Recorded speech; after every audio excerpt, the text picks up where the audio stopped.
यह लड़की बचपन से ही पढ़ाई में बहुत कमजोर थी, जिसके कारण उसके पिता को स्कूल से हमेशा अपनी बेटी की शिकायत सुननी पड़ती थी। जब वह बड़ी हुई तो पिता अपनी बेटी का एडमिशन एक बड़े हॉस्टल में करवाने ले गए, ताकि वह डिसिप्लिन के साथ साथ वहां रहकर अच्छे से पढ़ाई कर सके। पिता के वहां से चले जाने के बाद लड़की मायूस होकर एक टेबल पर बैठ गई। वहीं एक और लड़का जो अपने कुछ दोस्तों के साथ फॉर्म्स सबमिट कर रहा था। तभी अचानक लड़के का पेन गायब हो गया। जब उसकी नजर लड़की पर पड़ी तो लड़का उसे अपना पेन समझकर उसे छीन लेता है। इसके बाद दोनों अपने अपने हॉस्टल में चले गए। इस कॉलेज के नियम कानून बहुत ही सख्त थे।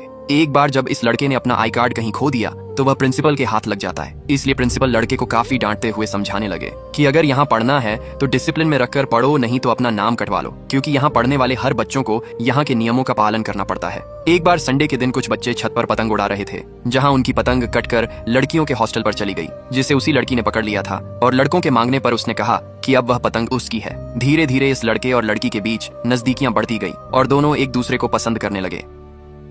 अपनी नाग देवी की आज्ञा पाते ही ये कुछ रहस्यमयी सांप इस लड़की को जंगलों के रास्ते कहीं ले जा रहे थे, जिसे लड़की के होने वाले पति ने देख लिया। वह अपनी पत्नी को उन सांपों के साथ जाता देख उनका पीछा करने लगा, जहां ये सांप लड़की को एक नागबिल के पास ले आए और अपने असली रूप में आकर लड़की से कहने लगे कि अब तुम्हारा धरती लोक से जाने का समय आ गया है, क्योंकि यह लड़की एक नागिन थी जिसे अब अपनी नाग देवी के पास रखें काल चक्र की सुरक्षा करनी थी। लड़की ने भी उनकी बात मान ली। वह जैसे ही संकल्प लेने के लिए बैठी कि तभी उसका होने वाला पति वहां आ जाता है, जो लड़की को अपने साथ ले जाने लगा। यह देख सभी नाग कन्याएं क्रोधित होने लगी। तब लड़की उसे अपना असली रूप दिखाती है कि वह भी एक इच्छाधारी नागिन है। अपने पत्नी का ऐसा विशाल रूप देख लड़के के पैरों तले जमीन खिसक गई, क्योंकि वह उससे बेहद प्यार करता था, जिस कारण वह फुट फूट कर रोने लगा। लड़के को रोता देख नागिन अपने इंसानी रूप में आ गई और उसे समझने लगी कि वे कभी एक नहीं हो सकते। पर लड़का उसकी कोई भी बात नहीं मानता और उसे लेकर एक मंदिर आता है, जहां वह लड़की को मंगलसूत्र बांधने जा रहा था, ताकि वह उसे छोड़कर कहीं ना जा सके। कि तभी वही नाग कन्याएं वहां आ जाती हैं। जंगल में मौजूद ये सभी आदिवासी मिलकर